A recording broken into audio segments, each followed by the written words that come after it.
హర్ష, ఇది ఇంట్లో చెప్పుకో. నాన్నకు తెలిస్తే మళ్ళీ అరుస్తాడు. అదంతా వదిలేసే, ముందు స్టడీ మీద కాన్సన్ట్రేట్ చేయి. ప్లీజ్ రా, ఇంట్లో చెప్పనని ప్రామిస్ చేయి. నాకు తెలుసు, మన ఫ్యామిలీ పొజిషన్ సిచ్యువేషన్ అంతా తెలుసు. ఎందుకంత వరి అవుతున్నావు? వరి కాకపోతే మొన్న నేను యాక్టింగ్ ప్రాక్టీస్ చేస్తుంటే నాన్న చూశాడు, వార్నింగ్ ఇచ్చాడు రా. చదువుకోకపోతే దేనికి పని చేయం కదా.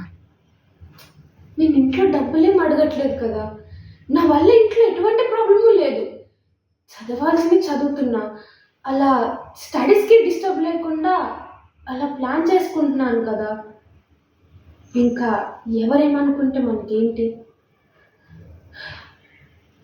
నాకు మీ ముగ్గురు ఇంపార్టెంట్. కష్టం వస్తే మనకి మనమే కదరా ఉండేది. పెద్ద పెద్ద డైలాగులు చెప్పు.